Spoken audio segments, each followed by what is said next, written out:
1989 और 1996 के लोकसभा को अगर आप रिमाइंड कीजिए, जिस लोकसभा में एक्टिव रहे हैं नीतीश कुमार उसी इतिहास को दोहराना चाह रहे हैं। वो चाह रहे हैं कि किसी तरीके से भाजपा जो है वो 180 से 200 सीटों में सिमट जाए, पैक हो जाए, कांग्रेस को 100 से 120 सीट के आसपास आए। और दूसरी तरफ ये भी मानने को तैयार नहीं है कि राहुल गांधी ही उसके नेता होंगे, और ये भी मानने को तैयार नहीं है कि हम प्रधानमंत्री के मतलब नीतीश कुमार प्रधानमंत्री के प्रत्याशी होंगे। तो भाई हवा में थोड़े चुनाव लड़ा जाता है, चुनाव तो चेहरे पर लड़ा जाता है। तो वही 1989 जब बीपी सिंह बने प्रधानमंत्री, 1996 जब एचडी देवगौड़ा बने प्रधानमंत्री, उसी ढर्रे पर नीतीश कुमार चाह रहे हैं कि इस बार इस तरह समीकरण बने कि बीजेपी 200 के अंदर, कांग्रेस 100 के पार और हम बन जाए प्रधानमंत्री। दिल्ली में इनको कौन एक्सेप्ट कौन करेगा इनको एज ए प्रधानमंत्री। तो इसीलिए ये बहाना खोज रहे हैं कि कांग्रेस जो है किसी तरह नाम को घोषित ना करे और कहे कि हाँ हम लोग गठबंधन में हैं।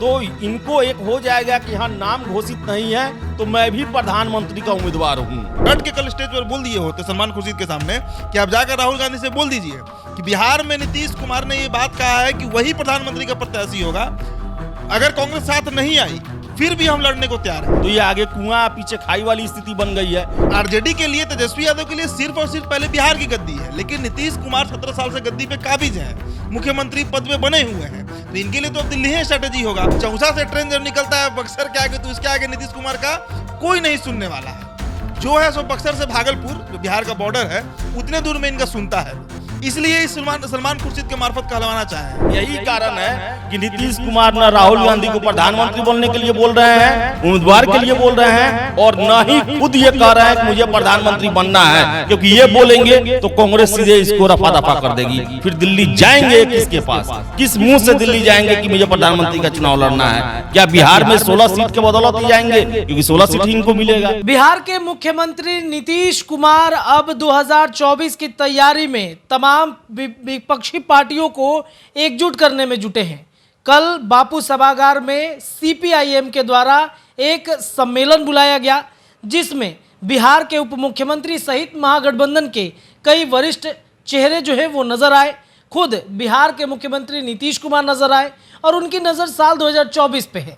अब विपक्षी पार्टी को एकजुट करना है। ऐसे में उन्होंने कांग्रेस को लेकर कह दिया कि बस हम सब तैयार हैं, कांग्रेस के हामी की इंतज़ार है। हालांकि ये बात उन्होंने भरे मंच से कही, उसके बाद विभिन्न विपक्षी पार्टियां जो थी उसमें उन्होंने हामी भरी या नहीं, इन तमाम मुद्दों पर हम चर्चा करेंगे। हमारे साथ आज दो सहयोगी, एक तरफ आदेश पुरी जी है, दूसरी तरफ उदित आर्यन जी है। क्या बिहार के मुख्यमंत्री नीतीश कुमार को प्रधानमंत्री बनना है? एक बार फिर से ये सवाल खड़ा हो रहा है। चलिए जुड़ते हैं उदित जी से। क्या लग रहा है उदित जी, कल जो नीतीश कुमार कह रहे हैं उनकी क्या योजना है विपक्षी पार्टियों को एकजुट करने की? देखिए, नीतीश कुमार के अगर बयान को सुनिए तो लगेगा कि थोड़ा कंफ्यूज्ड है वो, लेकिन नीतीश कुमार कंफ्यूज्ड नेता नहीं है। उनका टारगेट फिक्स होता है और उनका इस बार टारगेट मतलब 2024 में किसी भी स्थिति में दिल्ली की गद्दी पर काबिज होना है। आप उनके बातों में पहले कॉन्ट्राडिक्शन देखिए, मतलब विरोधाभास देखिए, आप उन्हीं के बयान में देखिए। सलमान खुर्शीद दिल्ली से आए थे, रिप्रेजेंट कर रहे थे कांग्रेस को, बिहार कांग्रेस को नहीं, राहुल गांधी को रिप्रेजेंट कर रहे थे कि माले के साथ हम लोग हैं। महाधिवेशन था, उसमें नीतीश कुमार का 2 बयान है। पहला आप सुनिए, जिसमें वो कह रहे हैं, वो कह नहीं रहे हैं, सलमान खुर्शीद को वो सुना रहे हैं कि विपक्षी एकता के लिए कांग्रेस को तैयार होना होगा। और दूसरी तरफ ये भी कह रहे हैं कि मेरी कोई व्यक्तिगत इच्छा नहीं है कि मैं प्रधानमंत्री बनूं, लेकिन इस दोनों के बीच का एक लाइन होना चाहिए था कि मैं राहुल गांधी के नेतृत्व को मंजूर करता हूं। ये अगर नीतीश जी कह देते हैं, नीतीश कुमार का ये बयान अगर आ गया होता तो स्पष्ट तौर से हो जाता कि चलिए अब महागठबंधन हो या देश में जो विपक्षी पार्टी है उसका एक ही सर्वमान्य नेता है, वो है राहुल गांधी। लेकिन एक तरफ नीतीश जी सलमान खुर्शीद के मार्फत कहना चाह रहे हैं राहुल गांधी को कि आप लोग सब लोग एक होइए, हम लोग सब लोग एक होते हैं, और दूसरी तरफ ये भी मानने को तैयार नहीं है कि राहुल गांधी ही उसके नेता होंगे, और ये भी मानने को तैयार नहीं है कि हम प्रधानमंत्री के मतलब नीतीश कुमार प्रधानमंत्री के प्रत्याशी होंगे। तो भाई हवा में थोड़े चुनाव लड़ा जाता है, चुनाव तो चेहरे पर लड़ा जाता है। तो नीतीश कुमार का अगर स्ट्रैटेजी समझिए तो नीतीश कुमार कोई आज के नेता तो है नहीं, तेजस्वी यादव है नहीं, मोटा मोटी 74 से राजनीति कर रहे हैं। 74 के बाद देश में 10 कम से कम 7-8 तो लोकसभा चुनाव हो चुका है। आप 1989 और 1996 के लोकसभा को अगर आप रिमाइंड कीजिए, जिस लोकसभा में एक्टिव रहे हैं नीतीश कुमार, एक्टिव का मतलब जमीन पर भी एक्टिव रहे, राजनीति को देखे भी हैं। 89 में क्या हुआ था? 89 में गैर कांग्रेसी सरकार बनी थी, वैसी सरकार जिसको कोई बहुमत नहीं था। राजीव गांधी पर बोफोर्स का मामला चल रहा था और उस समय कांग्रेस को 190 या 194 सीट, अब एग्जैक्ट फिगर अभी याद नहीं है, लेकिन यही 190 के आसपास आया था कांग्रेस को, बहुमत नहीं था। तो बीपी सिंह को कौन सपोर्ट किया? लेफ्ट भी किया और बीजेपी भी किया, और बीपी सिंह देश के प्रधानमंत्री बन गए। मंडल आयोग को लागू करा दिया उन्होंने। सेम इंसिडेंट 1996 में हुआ था। उस समय बीजेपी आ गई थी सत्ता में, मतलब सबसे अधिक सीट बीजेपी के पास थी, लेकिन एचडी देवगौड़ा, उस समय जनता दल के राष्ट्रीय अध्यक्ष लालू प्रसाद यादव हुआ करते थे, और लालू यादव के कहिए कि नेतृत्व में ही जनता दल जो है उसको बाहर से कांग्रेस भी सपोर्ट कर दी और लेफ्ट भी सपोर्ट कर देती है, और एचडी देवगौड़ा उस समय बन जाते हैं देश के प्रधानमंत्री, जबकि एचडी देवगौड़ा का कहीं कोई नाम निशान नहीं था। और वही इंसिडेंट 89 में हुआ था जब बीपी सिंह, जो मंडा के राजा थे, उनका भी कहीं कोई बहुत नाम चर्चा नहीं था, लेकिन अचानक से वो प्रधानमंत्री बन जाते हैं। नीतीश कुमार उसी इतिहास को दोहराना चाह रहे हैं। वो चाह रहे हैं कि किसी तरीके से भाजपा जो है वो 180 से 200 सीटों में सिमट जाए, पैक हो जाए, कांग्रेस को 100 से 120 सीट के आसपास आए। लेकिन जो मेरा अपना आकलन है, ये मेरा निजी आकलन है कि कांग्रेस 3 डिजिट का आंकड़ा भी पार कर जाए तो बड़ी बात है। खैर वो तो बात का वो चर्चा का विषय है, लेकिन ये नीतीश कुमार का स्ट्रेटजी है कि बीजेपी 200 के अंदर, कांग्रेस 100 के पार, और ऐसी स्थिति बने जहां पर बीजेपी के अलावा जो तमाम विपक्षी दल है, जिसमें आप टीएमसी ले लीजिए, अरविंद केजरीवाल का आप ले लीजिए, बीजू पटनायक, जो पटनायक का पार्टी है बीजेडी उड़ीसा में, उसको ले लीजिए, केसीआर ले लीजिए, सपा ले लीजिए, अकाली दल ले लीजिए, ये जो तमाम विपक्षी पार्टियां हैं, ये सब नीतीश कुमार को आगे प्रोजेक्ट कर दें। हालांकि ये एक तरह से कहीं तो सपना ही जैसा है, लेकिन फिर भी नीतीश कुमार इसी प्रयास में रहेंगे कि कांग्रेस में राहुल गांधी प्रत्याशी नहीं बने, क्योंकि जिस दिन कांग्रेस तैयार हो गई और राहुल गांधी के नाम पर बिहार को छोड़कर अदर स्टेट्स तैयार हो गए, जैसे उत्तर प्रदेश में सपा तैयार हो जा रही है, टीएमसी में ममता बनर्जी, हालांकि ममता बनर्जी तैयार होंगी नहीं किसी भी कीमत पर, लेकिन अगर हो जाती हैं तो नीतीश कुमार की पूरी पॉलिटिक्स ही खत्म हो जाएगी। इसीलिए नीतीश कुमार का इस तरह का बयान आ रहा है कि राहुल जी तैयार हो जाइए, लेकिन आप प्रधानमंत्री नहीं रहेंगे, हमको प्रधानमंत्री बनना नहीं है भाई, तो आप किसको बनाइएगा। इधर तेजस्वी यादव का परसों जो बाबू सभागार में वो बोले हैं, सुन लीजिए, कि रीजनल पार्टी को मौका मिले, मतलब तेजस्वी यादव ये स्पष्ट कर रहे हैं कि राहुल गांधी नहीं, नीतीश कुमार। खैर उसके पीछे तो तेजस्वी की अपनी महत्वाकांक्षा है कि बिहार की गद्दी खाली हो जाएगी तो उनको बिहार की गद्दी पे काबिज होने का मौका मिल जाएगा। तो वही 1989 जब बीपी सिंह बने प्रधानमंत्री, 1996 जब एचडी देवगौड़ा बने प्रधानमंत्री, उसी ढर्रे पर नीतीश कुमार चाह रहे हैं कि इस बार इस तरह से समीकरण बने कि बीजेपी 200 के अंदर, कांग्रेस 100 के पार, और हम बन जाए प्रधानमंत्री। यही स्ट्रेटजी है नीतीश कुमार की। चलिए आदेश जी के पास जाएंगे, क्या लग रहा है नीतीश कुमार का ये सपना पूरा हो जाएगा क्या? देखिए, नीतीश कुमार का सपना पूरा होने में सबसे बड़ा प्रॉब्लम जो है, उनका राजनीतिक जो व्यक्तित्व रहा है वही सबसे बड़ा प्रॉब्लम है। उदित ने बताया कि वो कांग्रेस को ऑफर दे रहे हैं कि भाई आप एकजुट हो जाइए, और लेकिन ये भी स्वीकार नहीं कर रहे हैं कि राहुल गांधी प्रधानमंत्री बनेंगे, जबकि कांग्रेस के द्वारा कमलनाथ और जयराम रमेश जो हैं उनके द्वारा साफ कह दिया गया है कि राहुल गांधी ही प्रधानमंत्री के उम्मीदवार रहेंगे। तो नीतीश कुमार का ये कहना है कि अभी आप घोषणा चेहरा का नहीं कीजिए, चुनाव के बाद होगा, ये जीतने के बाद होगा। लेकिन सबको ये प्रॉब्लम है, कांग्रेस को भी प्रॉब्लम है कि भाई नीतीश कुमार विश्वासी नहीं है, राजनीतिक विश्वासी व्यक्ति नहीं है। अगर इनको 20 सीट मानिए आ जाता है पर्सनल, और बीजेपी को 20 सीट घटेगा, तो उसमें नीतीश कुमार डोल सकते हैं, और 20 सीट के दम पर इनको कांग्रेस क्यों पीएम बनाएगी? सबसे बड़ा बात आप ये सोचिए कि आखिर कांग्रेस नीतीश कुमार को जीतने के बाद प्रधानमंत्री कैसे बनाएगी? और ये कांग्रेस की बात करते हैं, बिहार में तो ऑलरेडी इनके साथ कांग्रेस है, और राष्ट्रीय एकता के लिए आप कहते हैं, विपक्षी एकता के लिए कि कांग्रेस का होना जरूरी है, तो बड़े बड़े जो नेता है देश के, वो कांग्रेस के साथ आने को तैयार नहीं है। ममता बनर्जी आने को तैयार नहीं है, केसीआर उधर आने को तैयार नहीं है, नवीन पटनायक जो हैं वो उनका ज़्यादा नज़दीकी बीजेपी के साथ है। तो ऐसे में आप सोचिए कि केवल कांग्रेस को जोड़ लेने से कोई प्रधानमंत्री, देखिए नीतीश कुमार जो है ना, वो चाहते हैं कि नरेंद्र मोदी से इनका आमने सामने का मुकाबला हो, एक फेस बन जाए ये प्रधानमंत्री उम्मीदवार के कांग्रेस के द्वारा। तो देखिए कांग्रेस जो है, इन पर अभी तक कोई भी इनके बात को सीरियसली नहीं ले रही है। सोनिया गांधी के पास जब लालू यादव के साथ गए तब कन्विंस नहीं कर पाए, तो सलमान खुर्शीद के मार्फत क्या कर पाएंगे ये? और दूसरी बात रहा, बिहार में तो आपके साथ कांग्रेस है, बिहार में आपके साथ लेफ्ट भी है, बिहार में आपके साथ आरजेडी भी है। मीन्स जितने भी दल हो सकते हैं बिहार में वो तो सब आपके साथ हैं। तो फिर इनका ये सपना कैसे पूरा हो पाएगा? देखिए नीतीश कुमार की अब स्थिति ऐसी हो गई है कि अब ये चाहते हैं, देखिए बिहार में इनका रहना मुश्किल है। आरजेडी लगातार इनको प्रेशर डाल रही है। जो डील वाली बात जो है वो बात आरजेडी के द्वारा भी की जा रही है कि भाई आप दिल्ली जाइए। तेजस्वी यादव भी अब इनके फेवर में प्रचार करने लगे हैं कि ये बिहार छोड़े दिल्ली जाएं। लेकिन दिल्ली जाएंगे तो इनको एक्सेप्ट कौन करेगा, कौन इनके साथ है? तो ये चाहते हैं कि और तो रीजनल पार्टी नहीं है, अब केसीआर के प्रोग्राम में चले जाते हैं अखिलेश यादव, फिर से केजरीवाल अपने दोनों सीएम के साथ चले जाते हैं, फिर से केरल के मुख्यमंत्री चले जाते हैं। तो दिल्ली में इनको कौन एक्सेप्ट कौन करेगा इनको एज ए प्रधानमंत्री? तो इसीलिए ये बहाना खोज रहे हैं कि कांग्रेस जो है किसी तरह नाम को घोषित ना करे और कहे कि हाँ हम लोग गठबंधन में हैं। तो इनको एक हो जाएगा कि हाँ नाम घोषित नहीं है तो मैं भी प्रधानमंत्री का उम्मीदवार हूँ। समझ रहे हैं ना? जब नाम घोषित होगा ही नहीं इनके अनुसार तो क्या होगा कि इनको एक दिल्ली में एक जगह मिल जाएगा। अभी बात हो रहा है कि नीतीश कुमार जो है दिल्ली जाएं, दिल्ली जाएं। दिल्ली किसके पास जाएंगे? जिनके पास जा रहे हैं वो फिर दूसरे के पास चले जा रहे हैं। ये अखिलेश यादव से मिले, वो फिर चले गए केसीआर के पास। केसीआर पटना है, वो तैयार नहीं हो बोलने के लिए कौन प्रधानमंत्री का उम्मीदवार रहेगा। ममता बनर्जी खुद प्रधानमंत्री बनना चाहती हैं, वो वेलकम नहीं कर रही हैं इनको। तो सभी जगह देखिए आखिर ये किसके साथ मिलके, जो बिहार से बाहर का पार्टी है उस किसके साथ मिलके प्रधानमंत्री का उम्मीदवार बनेंगे, ये कोई तैयार नहीं है। इसलिए ये अब लास्ट ऑप्शन अपना देख रहे हैं कांग्रेस को, और कांग्रेस पर दबाव डाल रहे हैं कि आप 24 में राहुल गांधी को चेहरा मत बनाइए।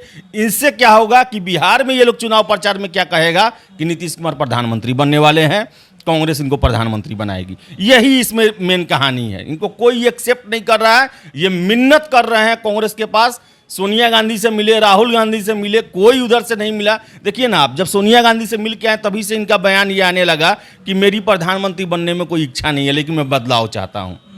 और सबसे बड़ा बात देखिए, आखिर मोदी के को हटाने के लिए आपने आधार क्या रखा है? आपका जो स्ट्रेटजी है वो मोदी को हटाने के लिए 2002 के विधानसभा चुनाव से लेकर 2019 के लोकसभा चुनाव तक एक ही है कि देश में जो है वो नफरत फैल रहा है। लेकिन इसके बावजूद भी आपको मोदी को क्लियर मेजोरिटी मिल रहा है। तो आप जो है वो विकल्प नहीं दे रहे हैं। विकल्प जैसे नरेंद्र मोदी 2014 में आए, गुजरात मॉडल और बहुत सारे उन्होंने देश को विकल्प दिया। लेकिन आप विकल्प क्या दे रहे हैं? आपके पास तो वही एजेंडा है जो आप शुरू से लेके चल रहे हैं कि नफरत बढ़ रहा है, देश टूट जाएगा, संविधान खत्म करना चाहते हैं, रिजर्वेशन खत्म करना चाहते हैं। ये सारा मंत्र आप मार रहे हैं, लेकिन इसका कोई आपको रिजल्ट नहीं मिल रहा है। तो सबसे बड़ा बात यह है कि भाई आप एजेंडा आपके पास क्या है? अगर विपक्षी एकता है तो बिहार, आपको तो चुनाव बिहार में ही लड़ना है। जदयू तो बिहार में ही चुनाव लड़ेगी ना, तो यहाँ पर तो आपका विपक्षी एकता बना बनाया मिला हुआ है। 7 दल का आपको साथ है, इसमें लेफ्ट भी है, कांग्रेस भी है, आरजेडी भी है, और भी मुकेश सहनी है, मांझी की पार्टी है, सब लोग आपके साथ है। तो देखिए बिहार में तो ये बन चुका है, लेकिन देश लेवल पर नीतीश कुमार बिहार से जिस दिन बाहर निकलेंगे, कौन इनको स्वीकार करने वाला है कि हाँ आइए आप भी मेरे प्रधानमंत्री के उम्मीदवार हैं? ना कोई रीजनल पार्टी कर रहा है और कांग्रेस जो है उस पर तैयार नहीं है। तो फिर दिल्ली ये जाएंगे किस मुंह से?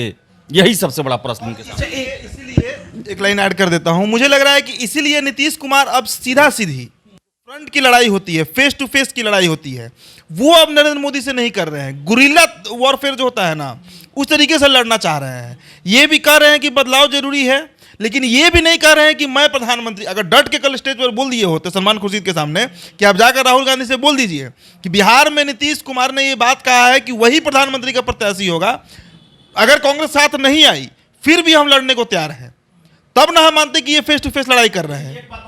अगर मानिए नीतीश कुमार ये कह देते हैं कि राहुल गांधी ही प्रधानमंत्री के उम्मीदवार हैं, तो फिर उनका बिहार का सरकार का क्या होगा? फिर तेजस्वी यादव, फिर तो तेजस्वी तो हो सकता है बिहार में गठबंधन टूट जाए। तो ये आगे कुआं पीछे खाई वाली स्थिति बन गई है, क्योंकि यहाँ पर पूरा आरजेडी जानता है, सब कोई चाहता है। बयान भी प्रदेश अध्यक्ष का आ गया है कि नीतीश बाबू को दिल्ली कुछ करना चाहिए। सारे लोगों का कहना है, अगर मानिए कह देते हैं ये कि हाँ राहुल गांधी प्रधानमंत्री के उम्मीदवार बनेंगे, और इससे पहले ये भी बोल चुके हैं कि 25 में तेजस्वी को देंगे, यानी कि नीतीश कुमार 3 साल के लिए प्रधानमंत्री रहेंगे, मुख्यमंत्री रहेंगे बिहार के। ऐसे में आप सोचिए उदीप, ऐसे में आप सोचिए कि 25 में इतना हेवी एंटी इनकम्बेंसी होगा कि तेजस्वी यादव का मुख्यमंत्री बन पाना मुश्किल होगा, और इसे कभी स्वीकार नहीं करेगी आरजेडी, और इसमें हो सकता है कि तख्ता पलट हो जाए। यही कारण है कि नीतीश कुमार न राहुल गांधी को प्रधानमंत्री बनने के लिए बोल रहे हैं, उम्मीदवार के लिए बोल रहे हैं, और न ही खुद ये कह रहे हैं कि मुझे प्रधानमंत्री बनना है, क्योंकि ये बोलेंगे तो कांग्रेस सीधे इसको रफा दफा कर देगी। फिर दिल्ली जाएंगे किसके पास, किस मुंह से दिल्ली जाएंगे कि मुझे प्रधानमंत्री का चुनाव लड़ना है? क्या बिहार में 16 सीट के बदौलत ही जाएंगे, क्योंकि 16 सीट ही इनको मिलेगा, उसके बदौलत कोई प्रधानमंत्री बन सकता है? ये देश में चाहते हैं कि 89 और 96 के समय में जिस तरह त्रिशंकु लोकसभा बना था, वैसी परिस्थितियां बने, 6 महीने साल भर के लिए भी हम प्रधानमंत्री बन जाएं और देश को दिखा दे कि बिहार का एक प्रधानमंत्री है। भले उसके बाद देश जो है चुनाव में पड़े, राजनीतिक अस्थिरता में पड़े, इससे इसको मतलब नहीं है। यही सिचुएशन ये चाहते हैं, और इसीलिए सीधे तरीके से बोल भी नहीं रहे हैं। और देखिए आरजेडी का जो आप बात कर रहे हैं आदेश जी, एक बात और समझना होगा, 17 सालों से आरजेडी सत्ता से बाहर है, तो उसके लिए दिल्ली का कोई महत्व ही नहीं है। दिल्ली से आरजेडी को अगर लोकसभा में 0 सीट भी आ जाए तो उसके राजनीति पर कोई बहुत प्रभाव नहीं पड़ेगा। कहाँ पड़ा 19 में, कहाँ पड़ा 20 में तो सीट आ गया, 80 सीट। तो आरजेडी के लिए, तेजस्वी यादव के लिए सिर्फ और सिर्फ पहले बिहार की गद्दी है, लेकिन नीतीश कुमार 17 साल से गद्दी पे काबिज हैं, मुख्यमंत्री पद पे बने हुए हैं, तो इनके लिए तो अब दिल्ली ही स्ट्रैटेजी होगा। और ये आप जो कह रहे हैं कि तेजस्वी यादव के डर से या लालू यादव के डर से भी नाम खोलकर नहीं बोल रहे हैं, बात भी सही है, लेकिन इसके साथ ये बात भी फैक्टर आप मानिए कि नीतीश कुमार को इस बात का भी डर है कि इनके नाम पर शायद ही कोई पार्टी तैयार हो, चाहे ममता बनर्जी हो, अरविंद केजरीवाल हो, केसीआर हो। और सबसे पहले तो आप जो बोले कि दिल्ली गए थे और सोनिया गांधी इनकी बात पर तैयार नहीं हुई, सोनिया गांधी से इनकी मुलाकात हुई थी कि नहीं अभी तक तो यही क्लियर नहीं हुआ है। राहुल गांधी इनसे मिलने को तैयार थे कि नहीं, अभी तो यही बात क्लियर नहीं हुआ है। इनका बिहार के बाहर, हम लोग पहले भी कई बार बोले हैं कि चौसा से ट्रेन जब निकलता है बक्सर के आगे, तो उसके आगे नीतीश कुमार का कोई नहीं सुनने वाला है। जो है सो बक्सर से भागलपुर, जो बिहार का बॉर्डर है, उतने दूर में इनका सुनता है लोग, इसलिए इस सलमान खुर्शीद के मार्फत कहलवाना चाहे हैं। इसका कोई प्रभाव नहीं पड़ेगा। और कांग्रेस क्यों एक्सेप्ट करेगा ये बताइए? कांग्रेस देश की सबसे पुरानी पार्टी, आज भी अगर बीजेपी से सीधा लड़ाई कोई लड़ती है तो कांग्रेस ही लड़ती है। और 16 सीट जो आप बोल रहे हैं, इस पिछला बार बीजेपी के साथ थी, इसलिए 16 सीट मिल भी गया था। इस बार 16 सीट भी नहीं मिलने जा रहा है नीतीश कुमार को, इस बार 16 सीट भी नहीं मिलेगा। ये और है कि आखिर कांग्रेस इनको एक्सेप्ट ही कैसे, इन पर कैसे विश्वास करेगी? भारत जोड़ो यात्रा में इनको निमंत्रण भेजा गया था, ये नहीं गए, कैसे? इतना बड़ा प्रोग्राम कांग्रेस चलाया, इतना बड़ा प्रोग्राम चलाया कांग्रेस, राहुल गांधी पूरा देश का भ्रमण किए और उसके योजना में ये लोग शामिल नहीं हुए। कैसे विश्वास कर दिया जाएगा कि फिर जो नीतीश कुमार जो है उनके लिए विश्वासी रहेंगे? वो तो चलिए इंटरनल, वो स्टेट का पॉलिटिक्स है, लेकिन केंद्र में देखा जाए तो कांग्रेस भाई इनके जैसे राजनीतिक अस्थिर व्यक्ति पर क्यों विश्वास करेगा? अगर मानिए कि कांग्रेस को एक समय में बहुमत मिल जाता है, इन महागठबंधन को या विपक्षी को मिल जाता है ये, और बीजेपी को उतने सीट की आवश्यकता होती है जितने सीट नीतीश कुमार लाए हैं, और उसके बदौलत जो है उनका सरकार बन जाता है, नीतीश कुमार पर कोई विश्वास नहीं कर सकता है। नीतीश कुमार वहाँ बार्गेन कर लेंगे कि हाँ हम पीएम बने रहेंगे, और बीजेपी ये त्याग कर सकती है कांग्रेस को नहीं लाने के लिए प्रधानमंत्री, फिर कांग्रेस का तो सब रखा रखा गायब हो जाएगा। तो इनका जो व्यक्तित्व जो है ना, राजनीतिक अस्थिरता जो उनके मन में रही है, वो सबसे बड़ा जो है वो इसके कारण कोई विश्वास नहीं कर पा रहा है। और यही कारण है कि आरजेडी का भी प्रयास शुरू है कि कितना जल्दी ये बिहार से बाहर दिल्ली जाएं, और इसी के लिए तेजस्वी यादव कहते हैं कि ड्राइविंग सीट अब रीजनल पार्टी को देना होगा। अगर कांग्रेस एक्सेप्ट कर लेती है कि ठीक है हम विचार करेंगे या फिर लास्ट में किया जाएगा, तो नीतीश कुमार के पास एक आधार हो जाएगा दिल्ली में जाकर अन्य दलों को साथ मिलाने का। बस एक प्रश्न मेरा ये है कि नीतीश कुमार करना क्या चाहते हैं? जनता भी कंफ्यूज है, और आरजेडी जो तेजस्वी यादव मुख्यमंत्री बनने का सपना देख रहे हैं वो भी प्रधानमंत्री बनना चाह रहे हैं नीतीश कुमार, इसके अलावा और कहीं कोई मोटिव हम ही तो नहीं भर रहे। हर बार कहते हैं कि कैसे हम ही भर देंगे, इनके पास है क्या कि हम ही भरेंगे? हम तो एग्जाम्पल दिए दो लोकसभा का ना, 89 और 96। उसी ढर्रे पर इनका अब एक ही उद्देश्य जीवन में रह गया है नीतीश कुमार का, वो है प्रधानमंत्री बनना। इसके अलावा और क्या मोटिव होगा? सीएम बने ही हुए हैं 17 साल से, सीएम के ऊपर क्या हो सकता है? केंद्रीय मंत्री तो ये बनेंगे नहीं, तो सिर्फ इनका प्रधानमंत्री बनना है। और वो टी से इनका 2014 का कि विरोध किए, इनको 2 सीट आया, और जिस व्यक्ति का सबसे ज्यादा विरोध किए, गठबंधन तोड़े, वो पहली बार प्रधानमंत्री बना और दूसरी बार उससे ज्यादा बहुमत से प्रधानमंत्री बना और तीसरी बार भी बनने जा रहा है। इसी बात का टीस है नीतीश कुमार को। तो मुख्यमंत्री नीतीश कुमार भले ही कहे कि हमें प्रधानमंत्री बनने की कोई इच्छा नहीं है, लेकिन उनके मन में कहीं ना कहीं वो देश की गद्दी संभालने का मन उनके अंदर समाया हुआ है कि हम देश की गद्दी संभालें और अगले प्रधानमंत्री के रूप में लोग हमें जान। फिलहाल क्या लगता है आपको, अपनी राय कमेंट सेक्शन में रखिए। ये डिस्कशन कैसा लगा ज़रूर बताइए। आप जुड़े रहिए द बिहार टॉप के साथ। बहुत बहुत धन्यवाद।